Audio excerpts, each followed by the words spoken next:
Okay, hello Cancer. So, update sa iyong love life. So, titingnan natin kung sino yung nag-iisip sa'yo, sino ang, at kung anong mensahe din na ibibigay sa'yo ng spirit guide, no? Titingnan natin dito kung update sa iyong love life, kung ano nang nangyayari, no? Ayan, pahingi naman po ng like and hype dyan, Cancer.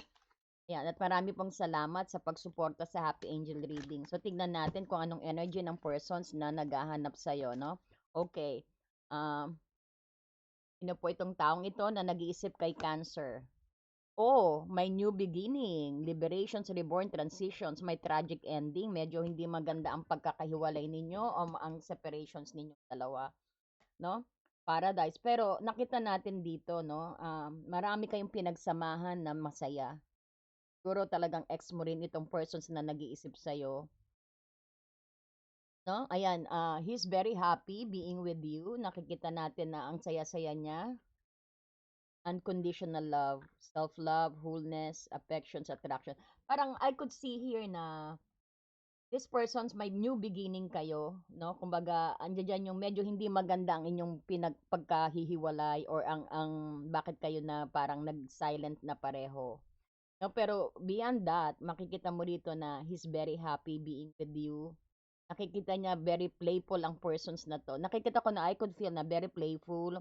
May pagka ano, yeah, may pagka joker ang persons na to na nakikita ko nag-iisip sa iyo. And nakikita natin ngayon nakapokus ang persons na to sa kanyang self-love, no? Ngayon niya medyo sabihin natin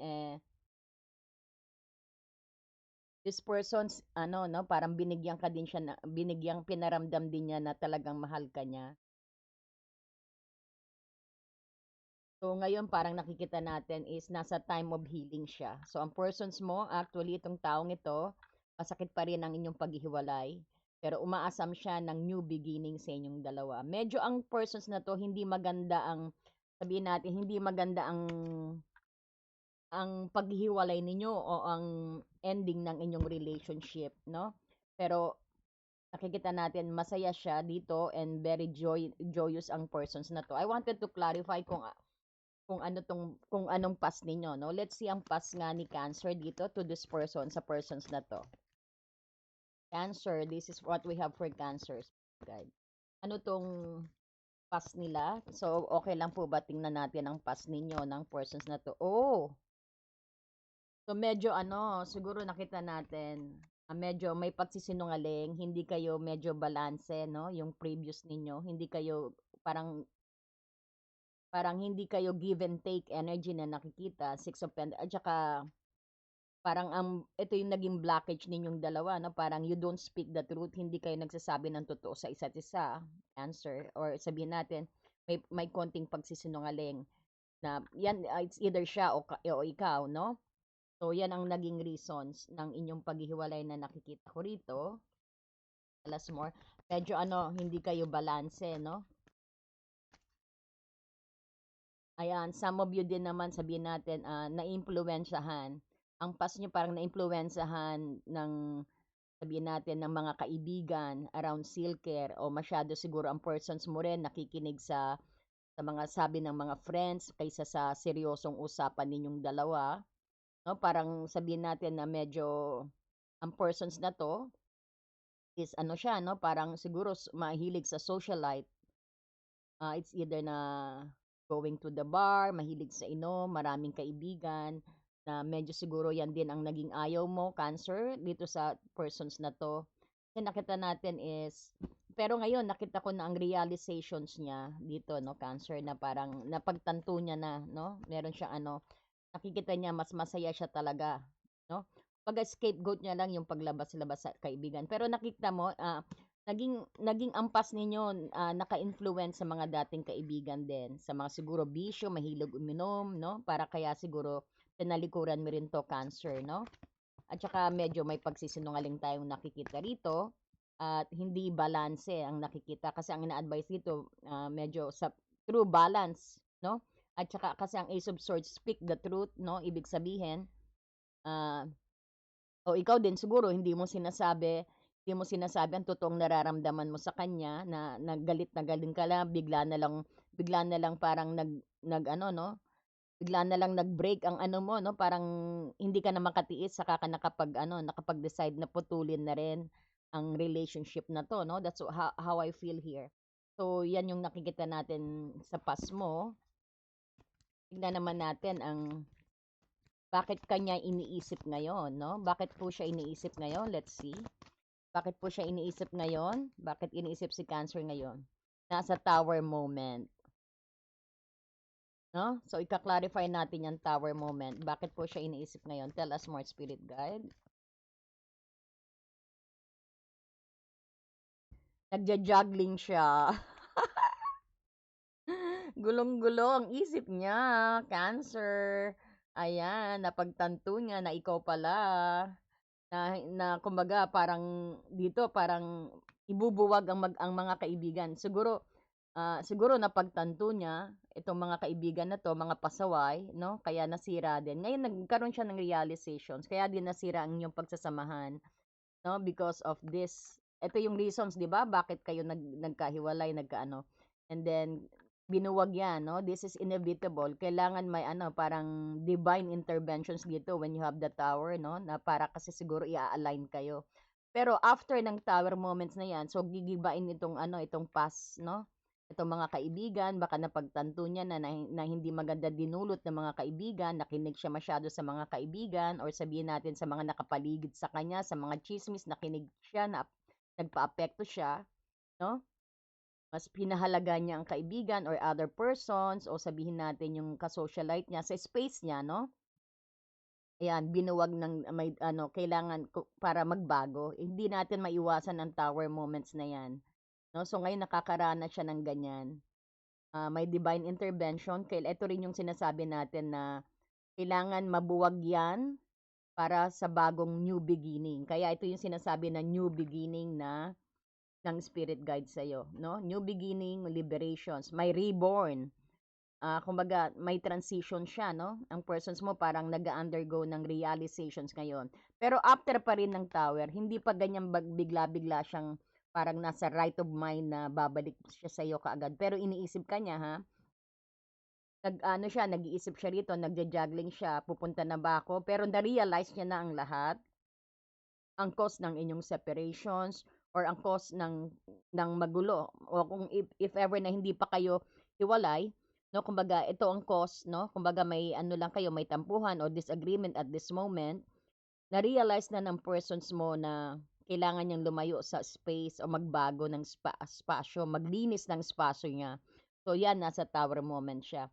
Ayan, syempre, halimbawa, no, sabihin natin halimbawa ini-invite siya ng friend, tino-turn down niya, 'no? Pero pinipigilan niya rin ang sarili niya na masyado ng lumabas, mag-socialite. So nagja-juggling siya. Ngayon itong juggling two of pentacles na 'to, parang, he tried to balance actually ang relationship at ang career, 'no, ang career niya. Or ito rin yung sinasabi na baka after ng tower moments 'no, juggling pa rin siya. Ibig sabihin after na nabuwag dapat may transformations na. So medyo siyempre medyo overwhelmed pa ang energy. Bago pa lang, eh, parang ngayon pa lang siya nakaka-realize 'no, parang pupuntahan ka ba o apology ba siya o hindi, back and forth siya 'no. So tingnan natin, ika-clarify ko yung Two of Pentacles, Cancer. This is for Cancer. Friend, or you might be dealing with Leo.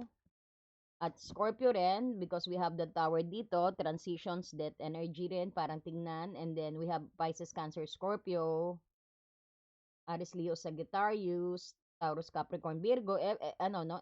Pero wala pa akong nakikitang ano dito, action, no? Na once, I didn't see any fiery energy pa dito. So talagang nasa peak siya ng ano. Ito, Leo is a fire sign. So, nasa peak siya ng katatapos lang niyang magkaroon ng realization. Tapos parang medyo ayan, nagja-juggling pa siya kung pupunta ba siya sa'yo o hindi.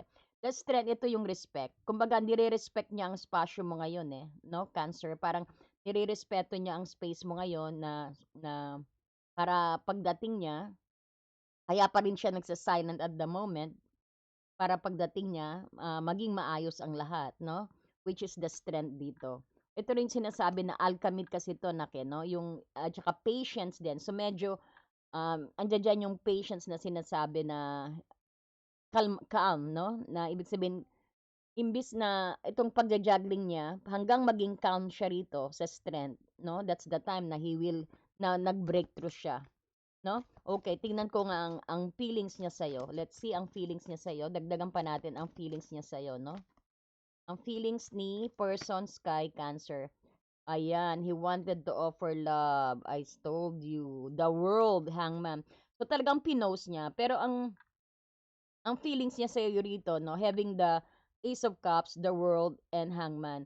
As soon na maging kalmado na siya, actually, he wanted to offer everything, no? Ang puso niya, overflowing love ang gusto niya. New beginning talaga ito, no? Ace of Cups. This is a new beginning.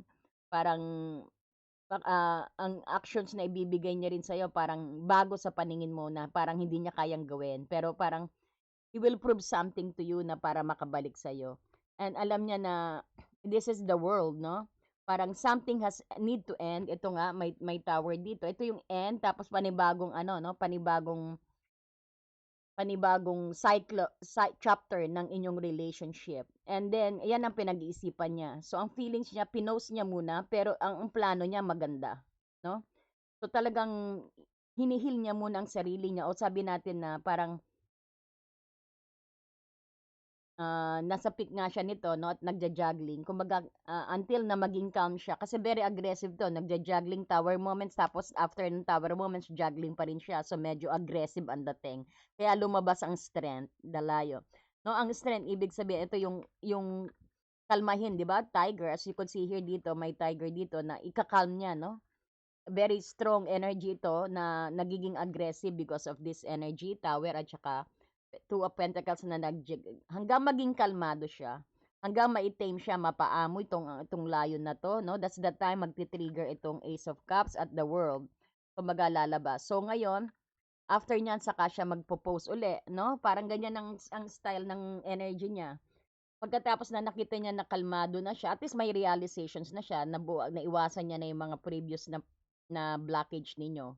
No, nag-tower moments, tapos may two of pentacles dito. Ito yung problema na nagja-juggling pa siya, no? Hanggang maging kalmado siya dito. That's the time na ibubuhos niya ang Ace of Cups, baka andyan na rin ang communications ninyong dalawa. After niyan, syempre, may parang ano pa, may amids pa yan, no? May amads pa. So, medyo ipopost niya. So, wag kang magtaka pag pinost niya ang communications ninyo na nag-silent siya, no? Kasi that is the part of the process. Yan ang process ng universe sa kanya para mapagtanto niya more ang kahalagahan mo, ang value mo, no? Para maibigay niya itong unconditional love. Or sabihin din natin, magpo-post siya kasi kasi marami siyang pagod siya rito, no? He's very tired dito, kagagaling niya sa transitions, kumbaga may mga ano pa yan, para may mga amads, no, kung sasabihin. So magpo-post siya, pero nakita natin dito sa world, no, Ace of Cups, naramdam niya na ikaw pala, no, na ikaw lang nagbibigay din ng overflowing love sa kanya. Or sabihin natin, handa siyang magbigay ng bagong pag-ibig na malinis, na very clean slate, no? So, alam niya na nagsara ang ano, na gusto niyang isara ang new cycle at gusto niya ng new beginning, very clean new beginning. Nakita mong the world, and this is supported by the universe. At itong the world na to, you might be dealing also sa mga LDR at sa ibang bansa, yung ibang culture siguro, no? Nakikita ko rin na medyo siguro malayo ang distansya din ninyo. No? So, ang nakikita kong next na step niya, magpo-post siya uli, ha? So, wag kang magtaka, wag kang kabahan. Hayaan mo siya, kasi yung silence na yan, siya ang magpipil ng gap na yan. Ipo-post niya ng konti, maski makakaramdam ka na makakabalita ka rito na hinahanap ka, na gusto kang i-text, or maybe magte-text siya, maybe maraming nagla-like sa'yo na naka-silent mode siya, na ibang account ang ginagamit, no? That's how I feel. Tapos magsa-silent siya, no? Bakit siya nag-silent? Nagsa-silent siya para to gain new perspective, no? Kumbaga pinagsa-Diyos niya. At kasi siya yung magpipil ng gap ng mga pagkakamali niya, no? Ayan, nakukuha mo ba? Maliwanag naman, 'di ba? So tingnan pa natin ang intentions niya. Pero ito pala ang intentions niya, nak. Magandang intentions niya at ang feelings niya sa overflowing love. So, tignan natin kung ano ang magti-trigger sa pag-post niya para umaksyon, 'no? Sa hangman, let's clarify the hangman. Kasi ipo-post niya ha, 'yan ang sinabi ko, magiging active siya, makakarinig ka ng message sa kanya o tawag or sabihin natin ng news sa kanya maski hindi pa siya. Pero tapos after niyan, magpo-post uli siya, magsa-silent siya. And then tingnan natin para kung kailan siya at kung anong magti-trigger sa kanya para kumilos. Tell us more. Pero alam ko yan yung time ng silence, yan yung realizations na mas deep realizations, no? Kaya itong cycle, it takes time. Yan din i-heal niya rin, no? Needing time. Ayan yung process ng healing, no? Na magpo-progress sa inyong relationship. So tell us more. Ayan na, spark coming. Ayan na, bigla na lang siyang kikilos, no? Nakita niya nagkaroon siya ng parang spark. Naging active siya after nitong hangman, no? Mapapansin mo na ayan na, this is the card of actions na sinasabi ko, no? Nagkaroon siya ng new spark, bigla na lang siyang nagkaroon ng appetite, kumbaga bigla na lang siyang after ng pahinga, bigla na lang siyang kikilos. 'Di ba sabi ko kanina ba't parang walang fire sign dito, which is the action energy, no? Tapos lumabas. After pala magpahinga, ayan na, panay actions na gagawin, kukulitin ka nito. Tell us more. That, ayan ang transformations na sinasabi. So, parang sabihin din natin na talagang iiwan niya yung bagay na talagang hindi na nakakabuti sa kanya. Ayan yung mga barkada, no? Kumbaga, he win. Kumbaga, naka-overcome na siya dito sa tower at saka sa pagja-juggling niya sa Two of Pentacles, no? Ayan. So, ayan, nag-spark na lang, bigla na lang nag-spark siya na ganadong-ganado siya, no? Na parang ang bilis-bilis niya actually na mag-decide na kung ano yung i-delete niya sa buhay niya o sa sitwasyon niya, no? Tell us more. Ayan, expect a communication. Sabi sa'yo, na, ayan na, panay action na kayo. So, yan daw so talagang after niya, na makikita mo panay action. So, this is the card of reconciliations. Eight of Wands, no? Ibig sabihin, nasa air na yan, no? So, dapat mag-chillax ka na lang because communications, actions is on the way. Kumbaga, napakabilis ng energy kasi tinatch natin ang Cancer energy right now, no? So, especially, 'di ba, early Aries birth ngayon, 'di ba? Early Aries energy, kaya, ayan, meron kang ditong Eight of Wands, no? This is the card of reconciliation, message, and positive message din. Makaka-receive ka ng magandang balita. Actually, nasa air na yan, no? Nasa air na yan. Talagang this is the card of an actions. May magkakabalikan na Cancer. No? Pero sana realize mo rin itong no? I-realize mo rin itong basa. At malaman mo para pag dumating siya sa iyo at nag-communicate, magugulat ka, nandiyan na siya sa harap mo. Magugulat ka na panay message niya sa iyo. No, expect some actions with these persons, no? Wow. Tingnan natin. It's not, ayan, offer his love towards you. Nagmamadali, ah. Nagmamadaling to offer his love towards you, he or she, okay? Kahit anong gender to, no? Transgender, LGBT ka man, no? And pero just take what resonate po, no? So, yan, ang message of love, ito na ang Prince Charming mo, darating na ready na siya kasi fully transformed siya. This is a rebirth. Kagaya nito, rebirth, ayan, meron kayong new beginning. Reborn ang relationship na to, no? Parang, but this time, because you have the world, no? Ibig sabihin talagang this is polish ng inyong relationship, no? Na-realize nyo ang pagkakamali ng isa't isa. Kaya meron kayong because of the world here, no? So, rebirth, new world, no? Kumbaga, new beginning, new chapter ng inyong relationship. So, may reconciliations pa because of the Eight of Wands, no? Na ang magandang balita na ibibigay sa iyo is ito, yung i-offer niya ang love niya. Let's begin again. Give me a chance. Parang mga ganyan ng style, no? Which is beautiful. Tell us more, Spirit God. At hindi ka na pakakawalan. You got the Four of Pentacles. Wow, Cancer. This is nice reading. At alam niya at may plano siya. Alam niya kung papa. And this is very, very fast. Eight of Wands plus the Chariot. A very, very fast card po ito. No? So, it's on the air already. So expect it might be 2 days from now, 3 days from now, no? O baka mamaya 1 day from now. But this is very, very soon na mangyayari at hindi ka na pakakawalan niyan. Hindi ka na, baka ilak ka pa niya, no? Para makasagot.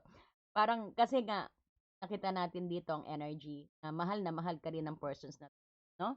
So, let's get some advice kung ano pang mensahe ng Romance Angels sa'yo. Okay, para po kay Cancer, what we have for Cancer Spirit Guide. Para po kay Cancer, ano pong mensahe natin? Anong update? Magtiwala ka lang, Cancer. Trust. The situation's calling for you to have faith. Manalig, no? Okay? So, tell us more what we have for Cancer. Magtiwala. Just trust, no, Cancer? He's coming to you. Ang ganda. Eight of Wands, and the Knight of Cups, charming, at saka maraming date na i-a-asya sa'yo. Talagang hindi ka titigilan nito. Very soon. Oh my goodness. As I told you, this is very soon because of this Eight of Wands and the Knight of Cups. Rushing on you, dala-dala niya ang i-offer niya sa'yo. No? Medyo may pagka, medyo may pagka parang bigla-bigla agad-agad, no? Pero kikiligin ka rito kasi sweet message ang darating sa'yo. And this is very, very soon, right away. My God, very soon. No? Nice. This is nice. Tell us more. Ayan, lalo kanyang, gusto ka pa niyang makilala lalo, dito, Cancer. So, he will definitely know you more, no? Sa mga nagsisimula pa lang o sa mga hindi pa gaanong mahaba ang inyong pinagsamahan, lalo kanyang kikilalanin, no? So, at least normal ito, no, na mas pinili ka kaysa sa circle ng friends niya, sa space niya. Na-realize niya kulang ang buhay niya pag wala ka, no? Wow naman. Romantic feelings. Ayan. Your feelings are real and worth exploring. Tignan ko nga kung ano bang feeling mo sa persons na to. Let me see first, before ba tayo magdagdag. Ano pong feelings ni Cancer to these persons? Anong feelings ni Cancer? Maliwanag sa'yo, no? Hindi na malabo sa'yo. Alam mo na mahal mo ang taong ito. Ready ka rin mag-give you are very happy and joy. Actually, ito na pala. Very happy ka and joy, no? Napagtanto mo na maliwanag sa'yo. Hindi na wala ng shadow, wala ng pag-aalinlangan because the moon is reverse came out. Alam mo na mahal mo ang taong ito. Ayan, no? You might be dealing with Aries energy also, Cancer, or sabihin natin, mahal mo ang tao because of nakikita mo yung pagiging leader din niya, pagiging manhood niya, no? Talagang LDR din to, long distance relationship, o medyo malayo ang inyong yung distansya. Parang gusto mo yung pag siya nagli-lead, no? Parang gusto mo na ikaw yung bini-baby, no? Cancer. So, yan ang gusto mo sa kanya na he take over, no? Parang ganon, as a leader sa inyong relationship. Ayan. So, kaya mahal mo ito. At maliwanag sa'yo, noon pa man, no? Walang labo na talagang mahal mo ang taong ito, no? Pero kailangan niyang magbago, no? So, yan, nangyari na. So, hindi ko alam, no? Can you, please do comment kung ilang years na kayong hiwalay, no? Yan, sumasagot po ako sa mga comment. Tignan pa natin kung anong feeling ni Cancer sa persons na to. Yeah, ayan, no? Resilient. Actually, yeah, talagang napagod ka rin sa persons na to, pero mahal mo siya, no? You might be dealing with Aries energy also. Very resilient ka sa taong ito. Itong feeling mo, medyo nakakapagod ang pakikipagsama mo rito sa persons na to. Pero mahal mo siya. You are very happy dito and you are very playful actually. Maganda naman yung masayang-masaya kayo dati, no? Pero ang feeling mo sa kanya actually, 9 of Wands, you're still giving him a chance, no? Kumaga, pagod ka pa rin, pero na in love ka rin.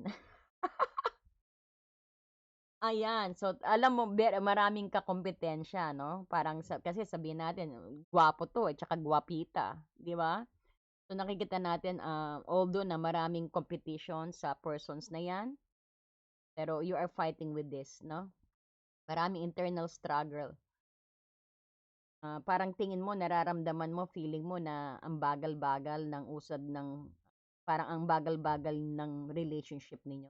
Because yes, because this is a very slow card, ang Knight of Pentacles. Pero this is slow but surely, no? Asahan mo na na magandang pundasyon ang ibibuild nito at saka seryoso ito, no?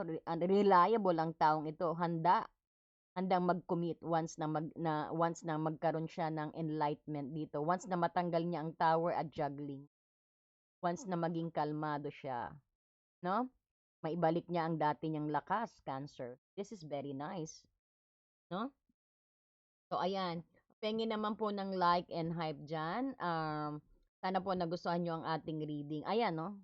Bottom of the deck, Ten of Pentacles. So, pag ang pinaka-outcome ninyo, magbi-build kayo ng ano, ng very happy family or recognized by other people, ng mga family dito. Yan, nakikita natin, hindi lang ang i-build nyo yung happiness, pati abundance, no? Parang you are working on your legacy dito. This is the card of legacy, no?